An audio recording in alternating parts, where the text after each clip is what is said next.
Well, aloha, ladies and gentlemen, and welcome to PWT Talks NXT. We are doing NXT for November 4th, 2025. In about 12 hours, I'll be on a plane heading out to Dallas, as I do 6 times a year. So if you're there, say hey. I mean, I don't know if any of you are in Dallas, you regulars or anything tonight, but yeah, there was a show this week. We got Ryan Solorio saying nice things about it in the chat, but he always says nice things about the show. I thought it felt like filler.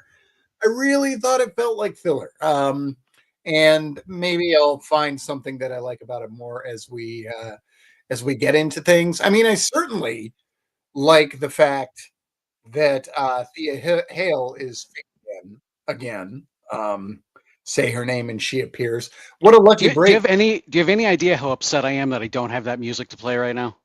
I was even thinking like if anybody's got it already, it's Nate, but I I will looked for it. be genuinely surprised if he's already got it.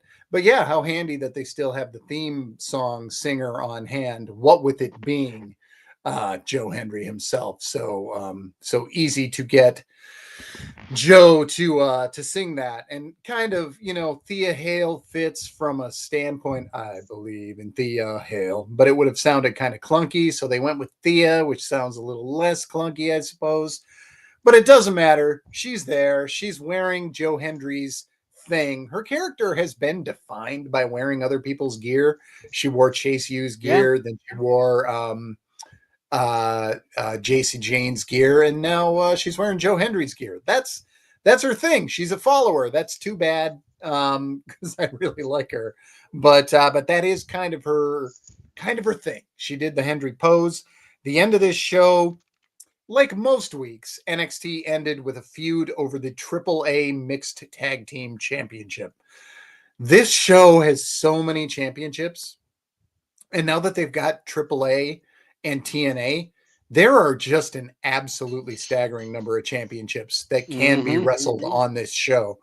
And what I wrote in my report is that it's really making it tough for them to do feuds over anything else, because when is their time to do anything that doesn't involve a championship? So there you go. It's going to be Thea Hale and Joe Hendry versus Chelsea Green and Ethan Page. They cut a promo. Ethan did most of the talking, which is a good thing because you want him to get booed. And when Chelsea talks, there's a chance they won't. So they really, really laid it on thick with him first.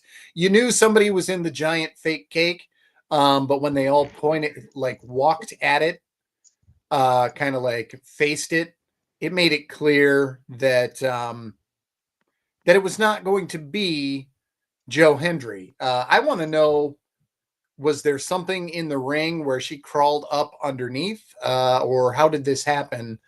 Because otherwise, she just went out there and everybody had to pretend they hadn't seen her get in under the cake. So I don't know if they carried it out. There was a bottom. I They don't know. they must have. It must have had a bottom. I don't think they would have just put it out there and put her Maybe they head rolled in. it out. And And Thea putting a is putting a not a trap huge door in the ring girl, is so possible, but yeah, but it's a lot of work for this. But at any rate, they are going to be going at it at, I think this is one of the Gold Rush matches, is it not? it is. It With is. some of the Gold Rush matches, they didn't say which week they were going to be. The last man standing match is next week. We know that. But the other ones we don't know. So we will see where these matches go, this one and the Kalani one. But anything, they kept promoting this Page and Green segment, and then when they finally got to the segment, it was in 7 minutes left to the hour.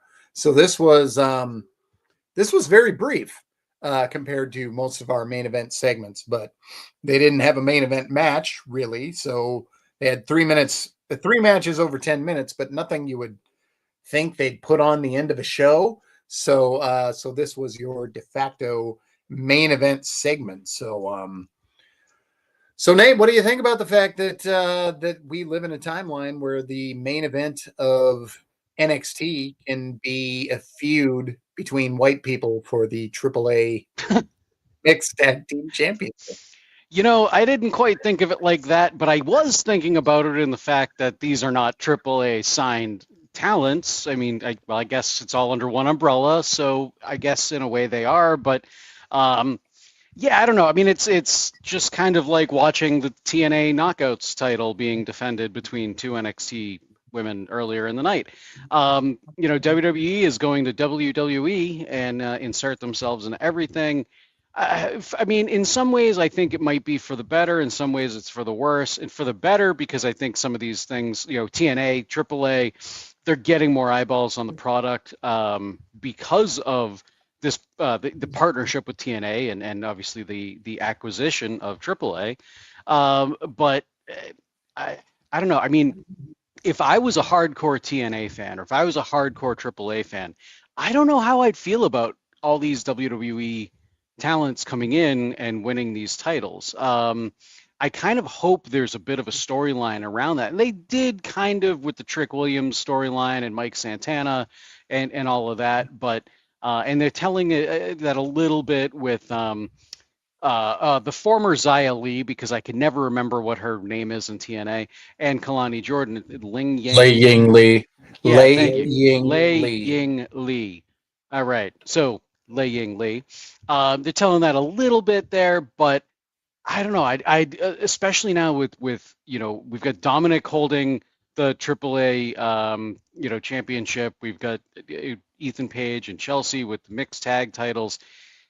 I don't know. Maybe there is a story that can be told where, like, maybe AAA and TNA they team up and against WWE and NXT. I don't know. But I mean, Survivor Series is right around the corner, so there is that. Yeah, as far as Thea Hale being the surprise partner for Joe Hendry, I think it totally makes sense. Joe Hendry earlier in the day. Thank you, Jobin. Jobin sent me the little clip off of, I think it was Instagram or social media somewhere, where Joe Hendry was talking to somebody in a stairwell about how if somebody says his name tonight, he'll be there. So I was expecting Joe Hendry to be there, and there was some foreshadowing for Joe Hendry before they even brought his name up, because they kept saying about how it was like they said what they were going to do and it happened.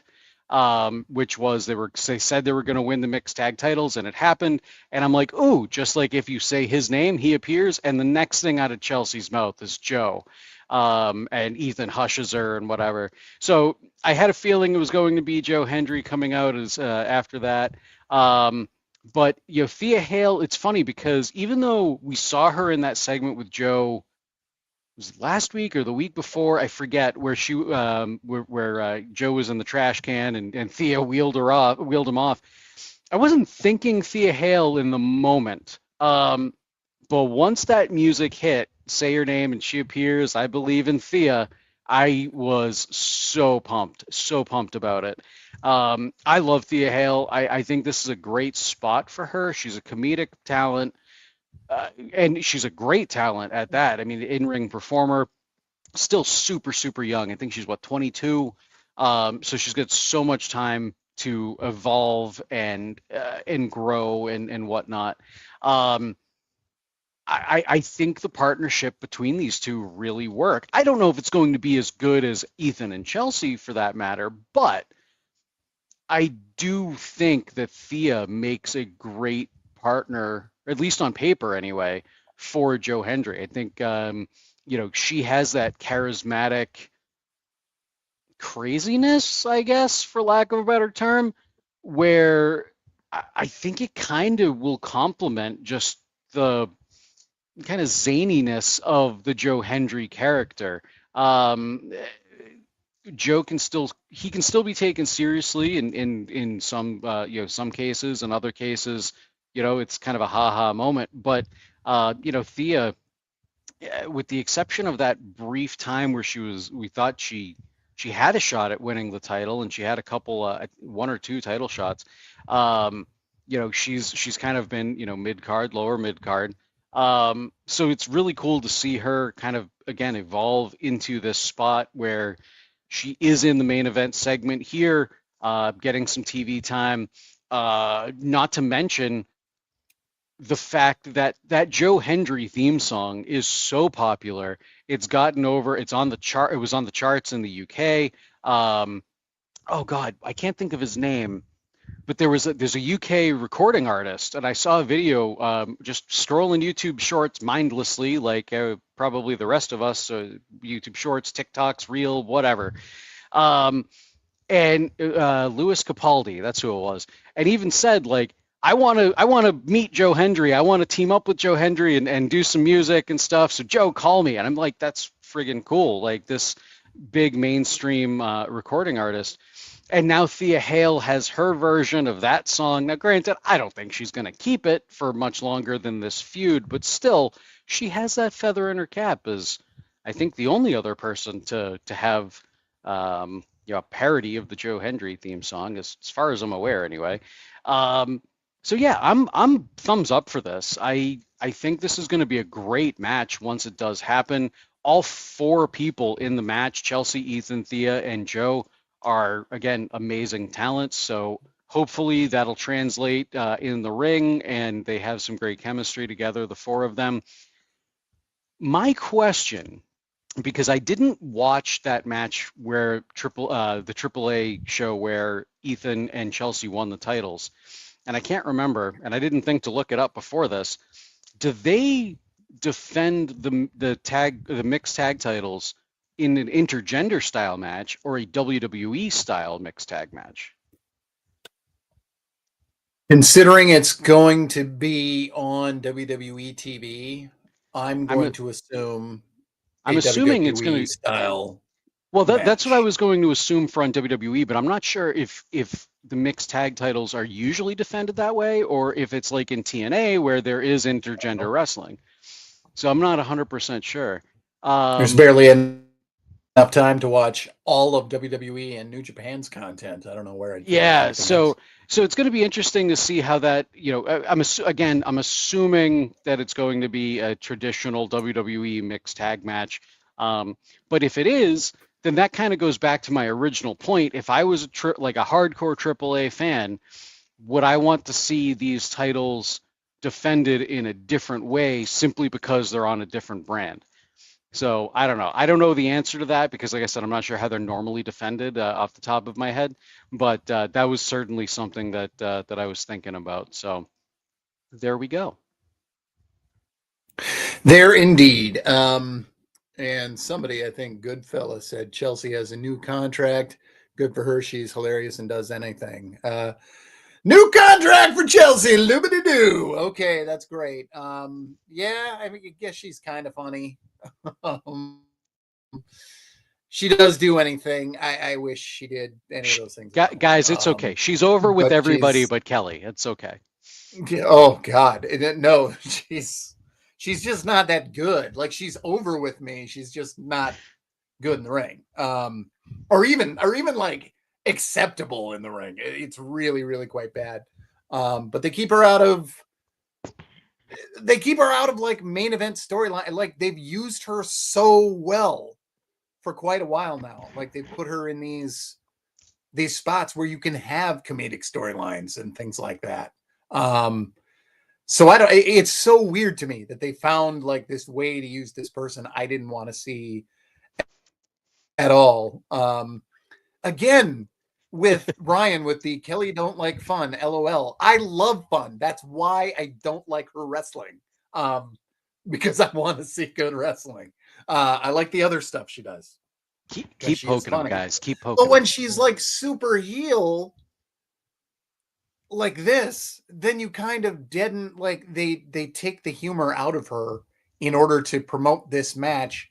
I don't know. I don't know if I just want to say like just turn her face if the laughs are going to be there, or if it's okay because Bobby Heenan was very hilarious and he was never a baby face in WWE. So There it is. Man, I can't even picture What about Keenan a match? babyface. I'm sure he was, No. but like I can't even picture that. I mean, everybody passes through both at some point. Right. So it's got to be. So he probably was at some point, but man, he must have been 5 minutes into his work as a heel, and everybody was like, "Yeah, if you could just do this for the rest of your life, that would be fantastic." We're going to talk about another non-wrestling segment because Kalani Jordan had her big moment in this one. She actually had a match too against Tyra May Steele, won that in 451. It was okay. Tyra's still kind of working on footwork and positioning, things like that. She's fine, but she's no Kalani. And Kalani Jordan, for her part, had her first big long form heel promo. And so this could have gone any number of ways, and I thought it was a pretty decent outing. Somebody in the chat earlier, and I don't know who it was, said Jordan's best moment on the mic or something like that. Kalani And had yeah, her best certainly. promo tonight. It was Ryan. Okay.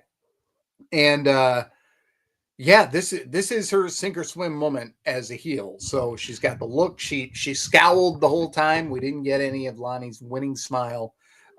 She really went hard in this promo, said, "My only issue is how much truth should a heel tell?" Because everything she said was true. Like the fans being fickle and the fans cheering for other people cheating. Like, so there was a lot to like here because she honestly just told it like it was. She really she was the hero of her own story, and she knew how to keep it in a heel context. But she told a lot of truth in this promo. This was really good stuff, and good stuff, great stuff on the page, good stuff on the mic, and continuing to get better. And with more reps, I think she will get even better still. So I think that Kalani's money is as a underdog babyface, but it's really good to know that she can do this heel thing as well. Somebody who can do both of those things, assuming she gets called up. And I just say assuming now. I used to say when they get called up, but honestly, the Wes Lee thing, it totally broke my brain.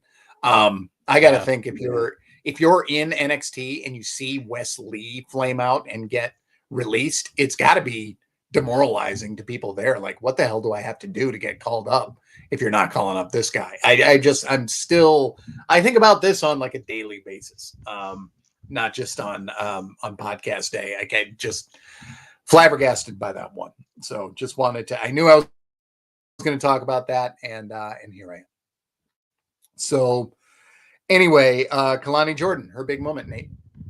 Yeah, this was certainly a big moment for her. I think this. I also think this was her best work on the mic so far. Last week, I wasn't 100% sure if we were going to see a Kalani heel turn this week. I know she's been kind of towing that line and sowing the seeds for a heel turn, but I wasn't quite sure where they were going with it because they've been sowing those seeds for so long. So I wasn't even convinced it was going to be a full-blown heel turn.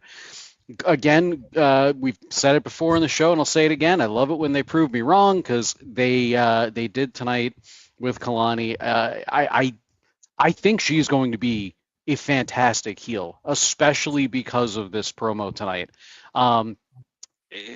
She said a lot of truths. You still cheered for Drew McIntyre. You still cheered for Cody Rhodes after they, used their titles to win. So it's like she's calling the fans out for being, I'll use the word again, fickle, hypocritical. I like it. Again, how true should a heel be, I guess? Do you really want them pointing out all of that stuff? But she is talking about the main roster. It's a different show, arguably a different audience, because not everybody that watches the main roster watches NXT, and not everybody that watches NXT watches the main roster. So I think you can kind of get away with that. I I'm looking forward to the triple threat. Actually, I'm skipping. I guess I'm getting ahead of myself here. Let me talk about the match a little bit first between her and Tyra May Steele. It was really quick. It was over before it even got started. It may as well have been a speed match. But I like this for Kalani. Tyra, she's coming along. She's still got work to do. I And it's the same thing with Tavion Heights, is I don't necessarily want them to lean into the gold medal gimmick so much, because I just feel like that's that Olympic style wrestling gimmick. It was great with Kurt Angle and all of that, and I don't know. I feel like every time they do it, it's now gets a little bit watered down. That said, obviously it's a major accolade, so like keep touting it, but I want her to find another piece of her, another part of of her gimmick that can kind of show her range a little bit more than just, hey, I'm here because I won a gold medal. I think she did hold her own, at least in the backstage segment with Kalani. I mean, Kalani certainly kind of verbally destroyed her on the mic, but that's the way that it was booked. But I still think she held her own with, with that.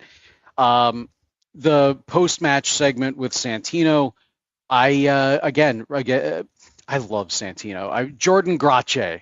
I kind of lost it when he said Jordan Grace. There's no other way to say it, but that's how he's gonna say it, and it's still funny when he does. Exactly. Like it just so going to be a triple threat between Jordan Grace, Kalani Jordan. How would he say Kalani Jordan? I don't know. Anyway, Kalani Jordan and Liang. I guess you could say something like Kelly. I don't know. It's not like as Melanie it's not with as a funny K. of one. Yeah, maybe. Kelly Jordan. I don't know. That's the best I can do. But that's, again, it's going to be a good match between the three of them. I mean, all three can go. I'm kind of hoping, not that I don't want to see Kalani as a champion, but this goes back to one of the points I was talking about earlier. I kind of would like to see some of these titles be won back by the talents that work for the company or the brand that owns the title. The exception, I think, of that would be Jordan Grace. Jordan Grace, she's got I mean, we all know she's got a storied history in TNA. She was, I think, a two-time Knockouts champion, if I'm not mistaken, and a very popular champion at that. So I think it would be kind of cool for not only the NXT fans, but also the TNA fans to see Jordan, bring that title back to TNA, even though she is a contracted NXT wrestler. But I also think it would help to elevate Jordan Grace a little bit more. We've talked a lot about that on this show, where, she's being booked and billed as this giant, well, I say giant, she's tiny, but you know what I mean, monster, Kalani Jordan, big, buff, Jordan Grace. There's too many Jordans on this show. I meant Jordan Grace. So I think it'd be kind of cool to, like I said, see her come and bring this back to TNA. But again, I can't also rule out, Liang Ling. Seeing her at Bound for Glory, because she was even, she was in an intergender match. I forget what they called it, but essentially their version of the Royal Rumble. And I mean, she held her own. She's always been a great talent. I feel like she's always been an underutilized talent, at least in the WWE bubble. But they're utilizing her much more, in TNA. Especially in kind of more of a main event level scene. So I can't rule her out either. So I'm really torn, because in terms of who I think is going to win this match. Usually I can kind of, I don't know, have a good idea or a slight prediction or whatever, but I'm almost like 33%, 33%, 33%. Because I can make a case for all three of them as to why they should win the title. I mean, Kalani, she's just turning heel. Why not hold on to the title and keep that heel run going and kind of use that as a prop for that? But again, like I said, Jordan Grace, elevate her or Liang Ling. So yeah, I don't know. That said, definitely looking forward to this match. May not be the most anticipated that I'm looking forward to for Gold Rush, um, because I don't think they've announced all of the matches yet. But it certainly ranks up there for me. Yeah, it seems like it's tougher to pick winners in these championship matches that are across company lines. There's just so much more extra to think about, and we're still in kind of a new world as far as that goes. It's very tough to know what they're going to do there. I would have gone broke by now if I was betting on stuff in this. Just the way things are now. It's a lot like basically any championship match in New Japan. They're just always throwing weird stuff at you. Okay, so why not start with our women's champion? The opening match was the Calling, the women of the Calling, and Lola Vice versus Fatal Influence. The JC Jane thing is not over. She won the pin here, won the match for her team here, 10:37. JC Jane pins Izzy Dame when Izzy and Tatum almost collided. There was a scene later where Izzy was really trying to hammer home to Tatum that she shouldn't just give championship matches to anybody. And Tatum says, "But there is one little thing that I have to do next week to make myself feel a little bit better." But there you To go. feel We don't know what fulfilled. that is. But yes, to feel fulfilled. There it is. So Paxley will tell us what that is next week. But in the meantime, JC Jane's still a thing, and your opener 6-person. You know what? I might just get it out of the way. I hated this match. I absolutely hated it. It was total Yeah. tornado train wreck all the way through. Tags didn't matter like almost at all. Very, very little flow to this. Probably the only real tag team wrestling they did was the heat segment during the break. But yeah, I did not. I just, this whole, it's not that anybody did their work wrong. It's just that this approach to tag team wrestling, I cannot stand. And it's so much more egregious on NXT than even Yeah. the main roster. But certainly anywhere else that I watch on a regular or a totally irregular basis. I do not like tag team wrestling on this brand, and this match was everything that is. So I promise I'm not just surly. This is not what brings me to the table for tag team wrestling. Heels cut off the ring. Just give me that. Nate? Yeah. I can't find a fault in anything you've just said. I don't think anybody did anything wrong here in the match. I just think the way that the match was booked is it's way too busy, and that's an NXT thing. It's not necessarily a this match thing. I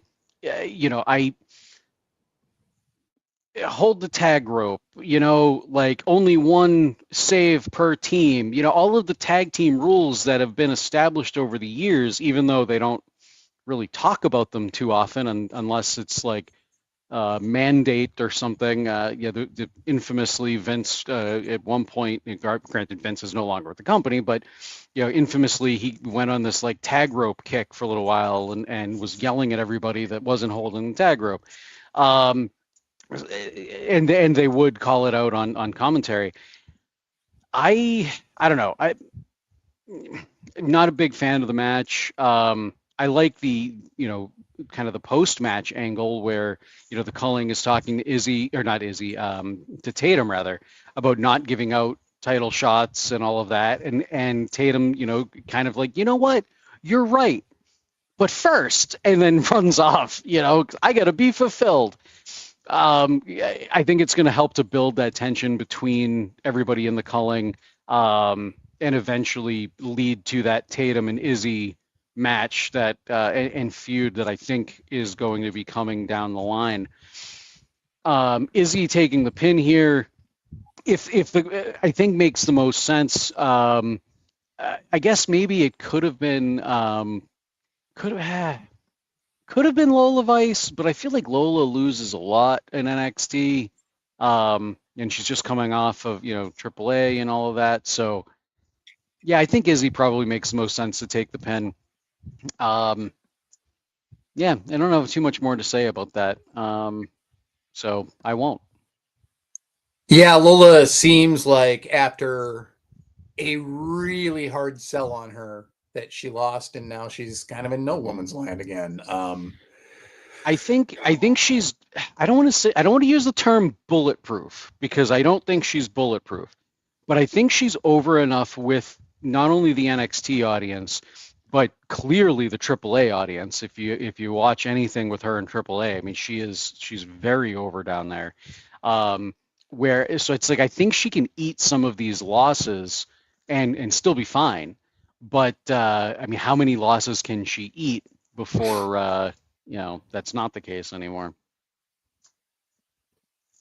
Yeah, Goodfellas says some of these Fatal Influence background characters have felt like they got no rub or attention. I mean, I guess you could just mean members of Fatal Influence, but I think you mean the other women in the locker room who are never named on the show. Like Carly Bright has been on something like 15 episodes of NXT. She never says anything, but she's been on a lot of them in the background. And for somebody who watches Evolve, although I'm even further behind than I was last week, because I keep forgetting to pick it back up, but I will have time during the nights in Dallas if I make use of the time. Yeah, it's strange to see the women back there who are part of Evolve. But yeah, Carly Bright, pile driver Pete said, Carly Bright. I think that's the name of the one who went to school in Wisconsin or Minnesota. I should know which one it is because I'm from one of those. But yeah, she's like a former cheerleader. They make her just a peppy, happy person. When she first showed up, I thought she's nice, but they'll need to somehow make her not Thea Hale if they're going to use her.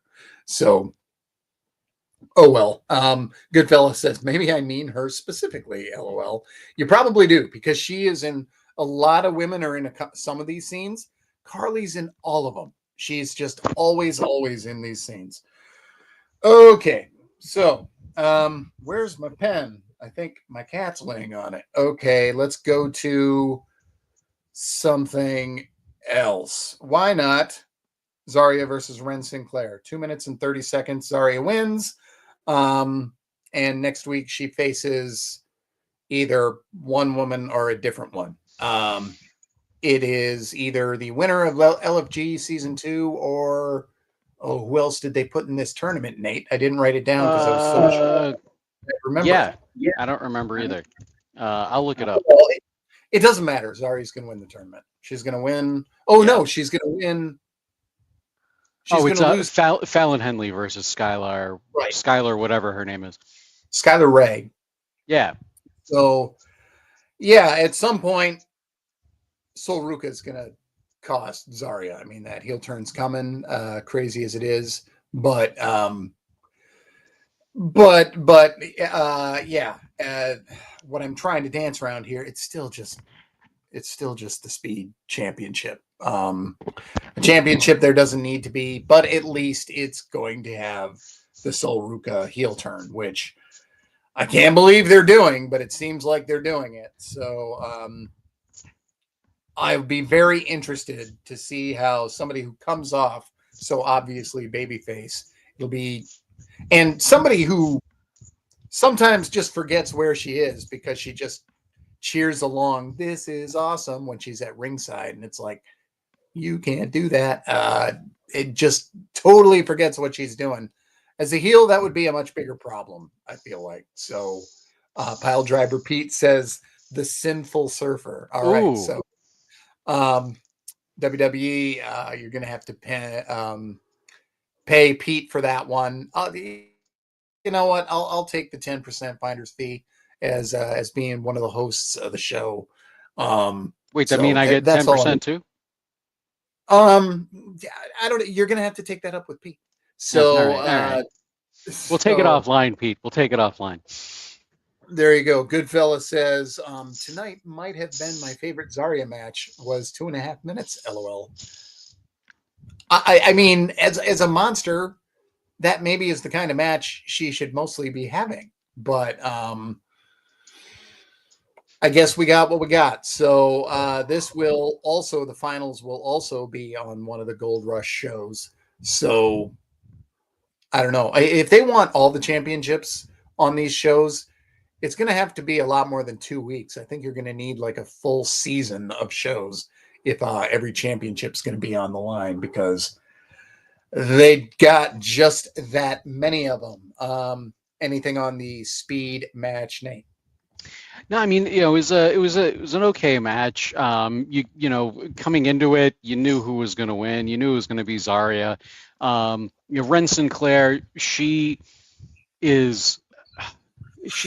a treasure. She really is. She's got so much charisma. She's also somebody that could have been like Joe Hendry's partner. She has had a couple moments with Joe Hendry in the past. She's got that a very similar type of energy to Thea Hale. She can, and she's never been booked as, somebody that's been like, credible to be a champion or anything like that, which is totally fine. She might get her opportunity at some point, but there's no shame in the spot that she's got on the card. I also really like the fact that she's kind of rebuilding the NQCC as the Ren QCC. That's just great. Zarya, she's going to be the one. She's either going to be the one to win the title, or right before she's about to win the title, Sol costs her the title. And that's either going to directly lead to the Sol heel turn or indirectly lead to the Sol heel turn. I'm not sure, but I think it's going to be one of the two. Zarya is either going to win it, or she's going to almost win it, and Sol costs her the title. That's my guess. We've been kind of for a couple weeks now talking about a potential Sol Ruka turn. Her wearing black and some of the foreshadowing for her not trusting Zarya to defend the speed title and all of that. So I think I don't know. I'm still cautiously optimistic about it. The case that I made, I believe it was last week, was Sol Ruka. She's already over as a face, but she's not over, like super, super over as a face. So if she's able to become a heel and be a really just dastardly heel, and they can build enough sympathy up on Zarya where Sol comes across as just super unlikable, and kind of sheds that surfer gimmick and maybe even puts the Soul Snatcher away for a while, right? Because people want to see that. Don't give the people what they want to see when you turn heel. When she eventually becomes face again, she'll, presumably be a bigger star. That's kind of the mold in wrestling. You turn heel and eventually people will love you. Look at Dominic. Think of how he used to get booed out of the building, and now people are cheering him when he comes out, which is, I don't know. I'd still want to boo him, just because it was really fun to hear so many boos in the building. So there we go. I think it should certainly be interesting to see how this progresses. I'm still not 100% ruling out a Zarya heel turn. Maybe Zarya wins the title and then Sol isn't super excited for her like she thought she was going to be, something like that. I don't think that's quite as interesting of a story, but I'm not necessarily ruling it out. I'm still leaning towards the Sol being the one to turn, but I'm definitely not ruling out Zarya. Final match, if not the main event, was Javon Evans versus Saquon Sugars. Before you go on, this just made me laugh. Has Ren and Lyra ever crossed paths with some kind of bird-related event? No, but they should. They should. They should. Javon Evans versus Saquon Sugars, 13 minutes 32 seconds. This is about as long as a match they've had on on NXT in a while. This is not black and gold where you're seeing 18-minute matches on the regular. This is about as long as they get here. So good match, good big versus small, good Javon overcoming the odds match. But thinnest guy on the roster beats 4 heavyweights at once. What does this do for Dark State? I guess that's my only issue. Should Dark State maybe have won this, even though Javon needed a win? I don't know. Because they were all helping him. They're all cheating, and the ref didn't throw it out. I thought it was going to be a disqualification, and I was going to say, yeah, I can see that here. Because even you don't Booker called that out, that it should have been a DQ. Yeah. So in the end, Evans beats Sugars, which is super fun. Like, it is really, really fun to watch. But like, what does this do for the group that needs wins more than almost anybody on the brand, Nate? I could not agree with you anymore. I love Javon Evans. I want to see him win all the time because he's just awesome. But this is what I've been saying about Dark State for weeks, months at this point. Dark State comes in, they're going to change the landscape of NXT and Dark Lights, and they come in and they, ruin matches like at Bound for Glory. I'm still bitter about that, by the way. Then they kind of go into a little bit of a comedy thing with a couple of them, and then they're losing matches. Yes, they're the tag team champions, and they just, won them from one of the most legendary tag teams in modern wrestling, the Hardy Boys, but they're not. It's WWE's 50-50 booking, and I don't know. I don't think it's doing any favors for Dark State. Javon Evans, as good as he is, I mean, if you were to put him up at, against, if you were in a bar and Javon Evans and Sugars get in a fight and they take it outside, you're going to be picking Javon Evans up off the ground. So yeah, especially if he's got the other 3 behind him, but instead he takes them all out. Before the match even starts, he, planches over the top rope, takes everybody out in Dark State, and that whole thing kind of continues throughout the course of the match. So I'm happy Javon got the win, but this just further. Whoa, I don't know what that was. Was that your cat? My cat is making noise, but I was wasn't I muted? No, it was really loud. Now it's loud. Here, hold on. I don't hear it now, so weird. But anyway, as I was saying, this just kind of really goes back to what I've been saying for months about Dark State. It's they don't do anything for me, and they're not being booked to be this dominant powerhouse faction that I think NXT and WWE wants them to be. I don't really know what this does for Dark State, if anything. A nice feather in the cap for Javon Evans, don't get me wrong, but what I think should have happened here is Dark State just absolutely destroys Javon Evans. Nobody comes out to help Javon, and they just destroy Javon.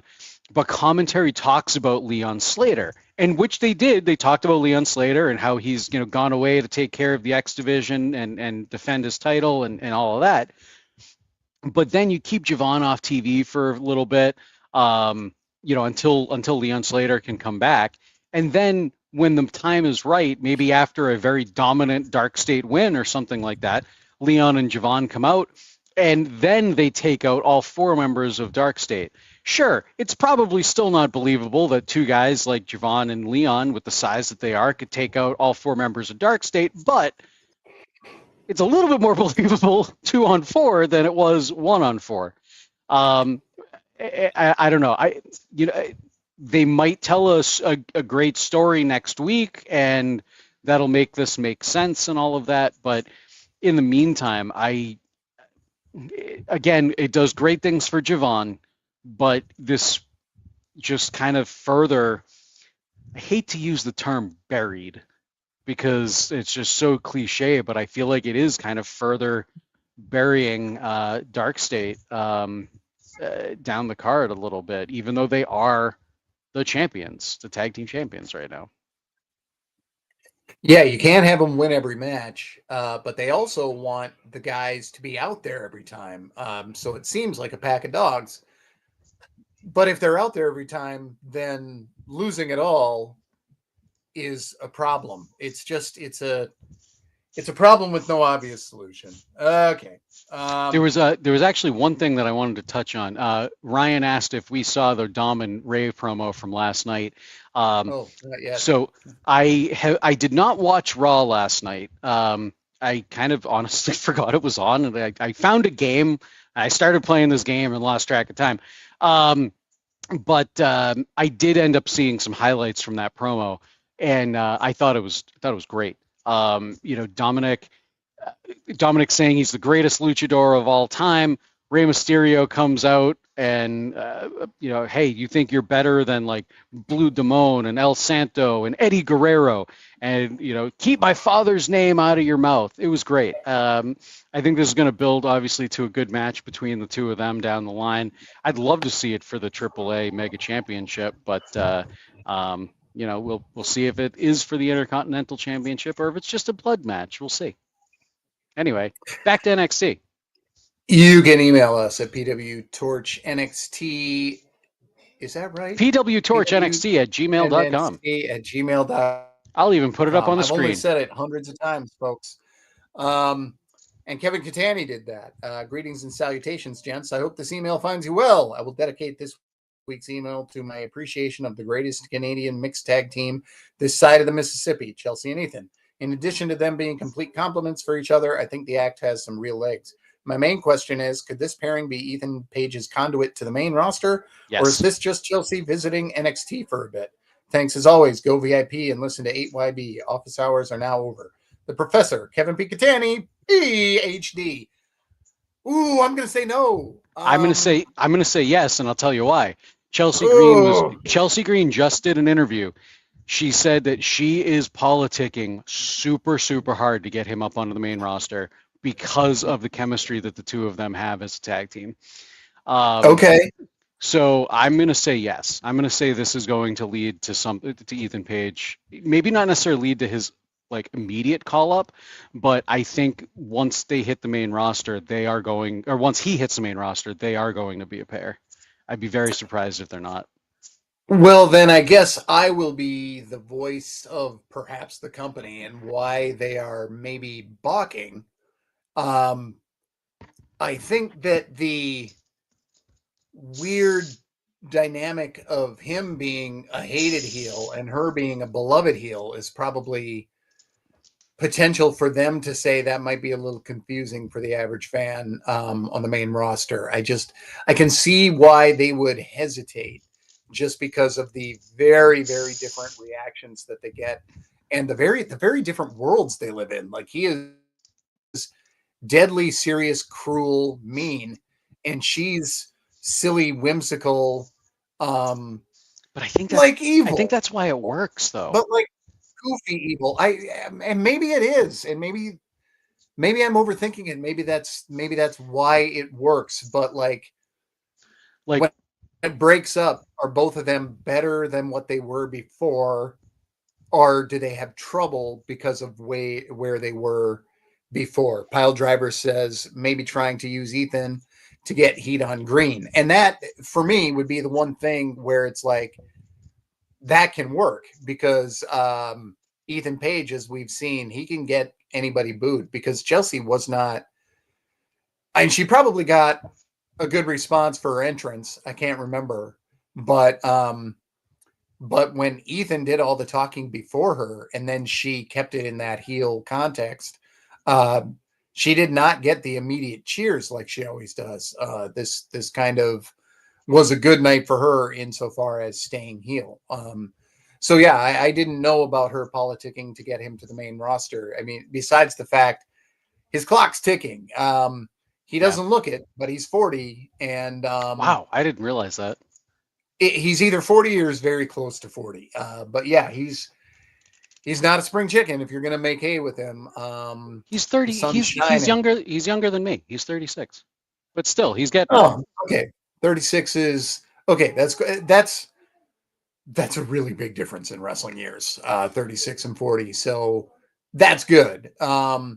But yeah, at any rate, he's somebody I saw live many years ago, years before his call up. But it was the same show where I saw Candice LeRae just a couple weeks before her call up to WWE. So yeah, Yeah. Goodfellas says he trying to take the Miz's job. I mean, isn't everybody?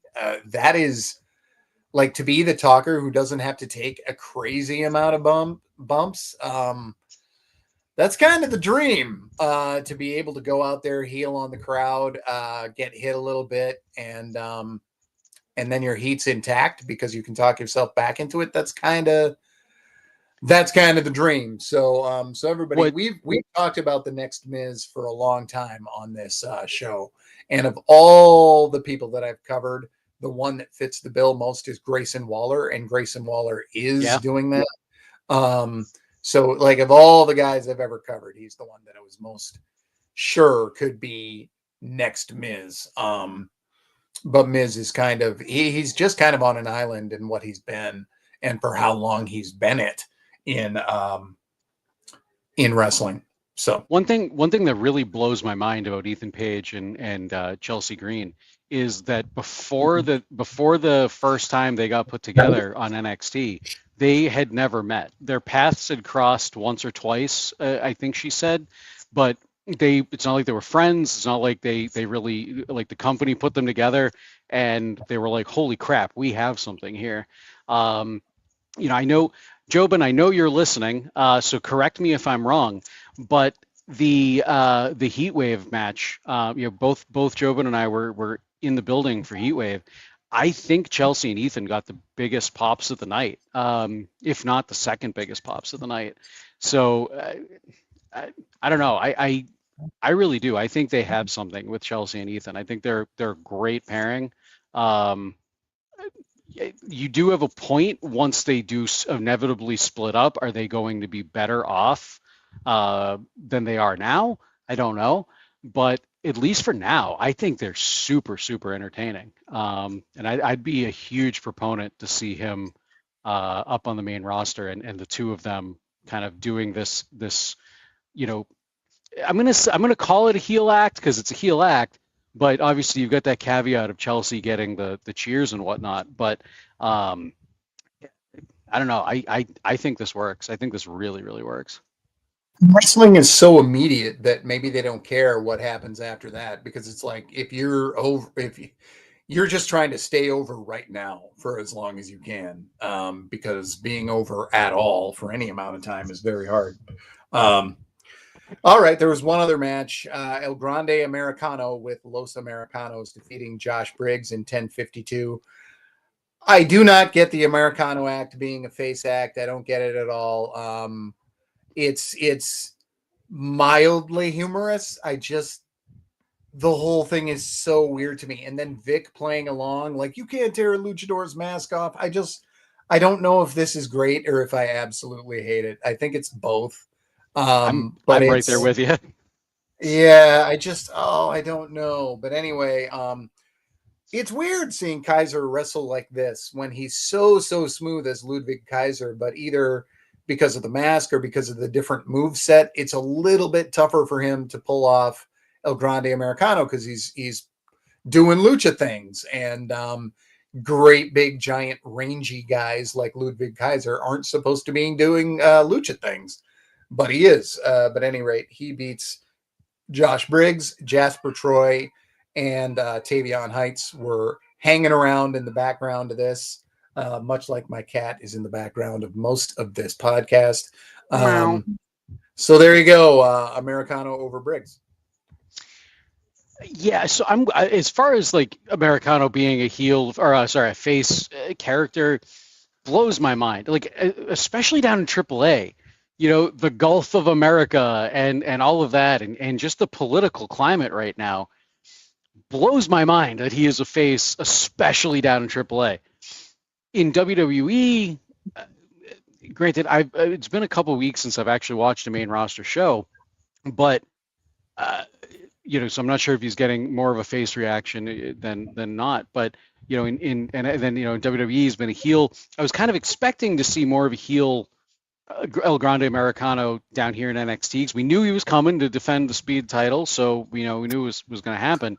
But then when Josh Briggs walks into the locker room and we had that match kind of made between Americano and Briggs. I was like, oh, okay, he's going to play the face. We'll see how this goes, because I wasn't sure how the NXT crowd was going to respond to him, but they gave him a face reaction. So yeah, I'm right there with you, Kelly, because I don't know if I love it or if I hate it. That there's part of me, there's this like my roommate and Jobin, they always use the term anime bullshit because they sit down and watch anime, and so I like it. This is like the wrestling bullshit. It just doesn't make sense outside of the wrestling bubble or whatever. But it does make sense in the wrestling bubble, but it doesn't at the same time. So it's like there's part of me that loves it, but then I think it might just be more of the political stuff surrounding all of that that really makes me not like it, but I'm not going to get into that. This match, I don't know. And I don't know, I hate to bring it up, but I'm going to. I feel like Josh Briggs is putting on a little bit of weight. I don't feel like he's as cut as he used to be, and I feel like he had lost a step tonight. And I don't know, maybe I was overthinking it or whatever, but that stood out to me tonight. Either that or there was the fact that he was in the ring with Ludwig Kaiser, and who's just El Grande Americano. Sorry, we have no proof that it's Ludwig Kaiser. Americano, the great, amazing wrestler, as we saw tonight. So maybe that's what it was. I don't know. It was an okay match. I'm fine with it. Briggs, I do like this. Briggs wants to take down every fan favorite in NXT, and kind of try to cement himself as this massive heel in NXT. I think it kind of works. We've talked quite a bit on the show about Briggs, over the years, as a singles act, and I think it's working. I know I've mentioned it, kind of comparing him to Baron Corbin in the past, and I don't know if you did. I know somebody else did too on the show. But I think he could almost take that kind of a Baron Corbin gatekeeper spot on the main roster. Because he's going to give you a good match, but just like Baron Corbin did. But I don't think he's ever going to reach that title. I don't think we're going to see him hold the WWE title. We may see him in a match for the NXT title, or potentially, once he does get up to the main roster, if he does get up to the main roster, see him in a title match. But we'll obviously see. I don't have much more to say on this. El Grande Americano in NXT is weird, but we saw it, and we're going to see it again. And Goodfellas right. Goodfellas right. Dijak was better. He was, and then his second thing came around and he was just there, but I don't know that he wanted to be there nearly as much as he did the first time, because I know that he committed himself to the retribution role online, on Twitter, but after the fact he's been like, yeah, I know, but it was the role I was offered. So yeah, I think he's much happier being a trainer and performing on the indies up here in New England. Sarah Schreiber talked with OTM. They're going to face Chase U again because they walked up to him. Chase U, it's still a thing, folks. So even though OTM and Chase U have wrestled a couple of times, they are promoting this like it's never happened. Trick Williams and Ricky Saints, they're going towards the most boring match type in the world, so you can only have boring scenes leading up to that. So that's what they did. They had a sit-down thing, and then they wrestled through the back, and there was a metal pipe, and it was so thrilling. I don't even know what to say. Ava and Zarya and Soul with Fatal Influence, and and then Ava said she has to come up with some names for the Cena tournament thing. And by the way, the person I think is going to be his last match is Obafemi. I've been saying that behind the scenes for a while. I'm going to just say it right here. I think Cena's last opponent is going to be Obafemi. Blake Monroe wants an opponent.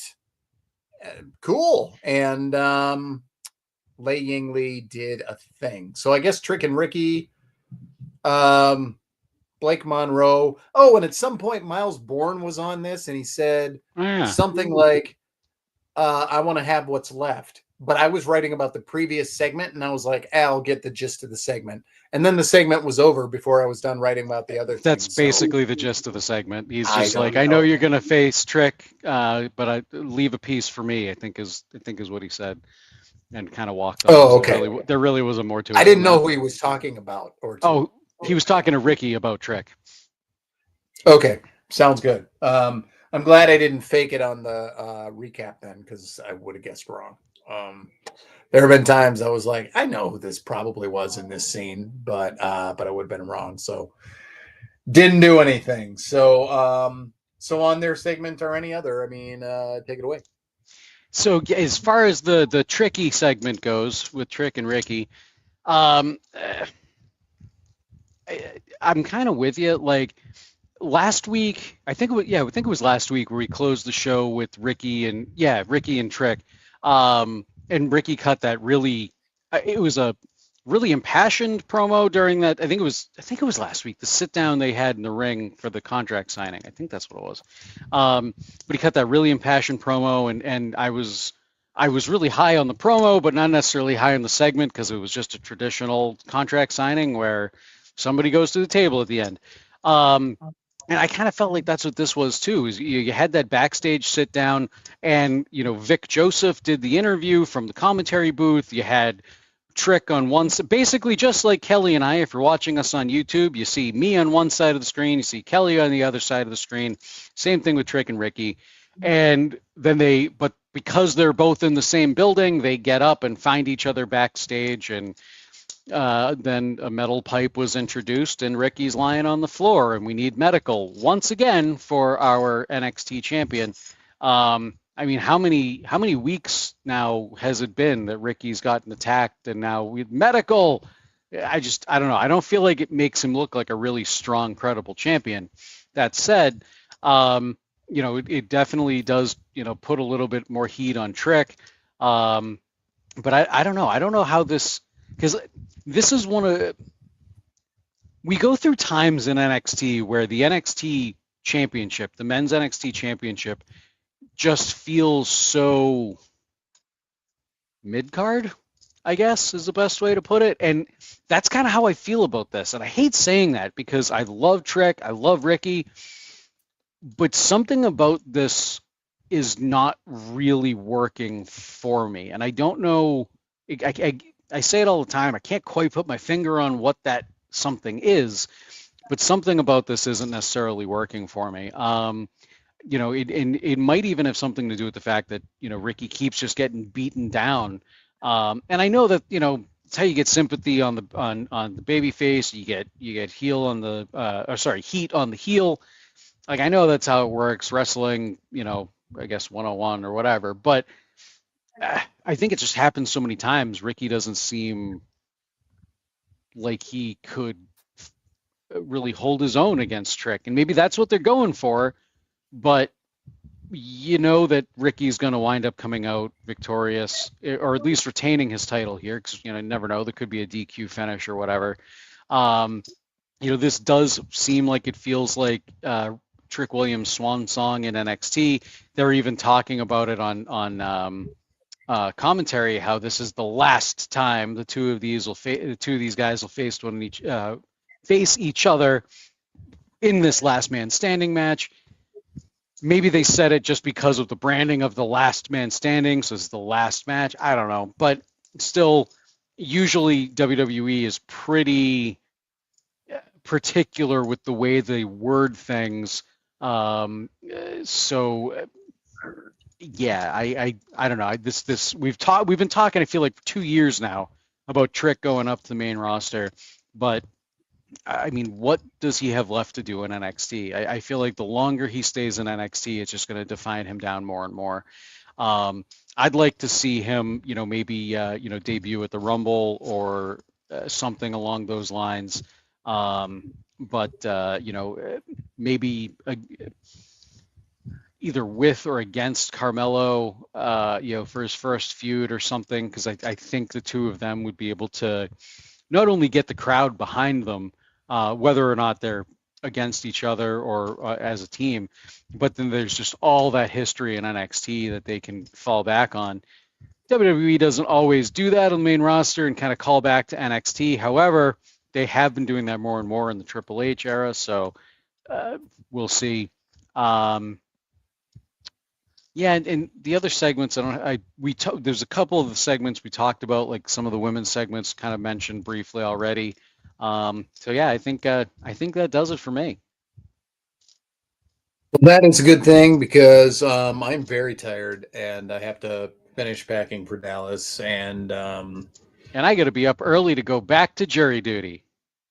cool. Oh, snap. I hate the way New I look Hampshire does jury duty because they make you come in for 3 weeks across 3 months. So I had a week in October, a week in November, and a week in December. And weird. Yeah, it sucks, but whatever. Wow. I got to be back there bright and early in the morning. Cool. So I guess have fun doing that. I will be on a plane watching a movie, which will be considerably better. So there you go, folks. Cheers, and I will see you in 7. And I guess I'm just fizzling out here, Nate. I got nothing. Hey, you know what? Instead of nothing, I'll just leave you with horseshoe.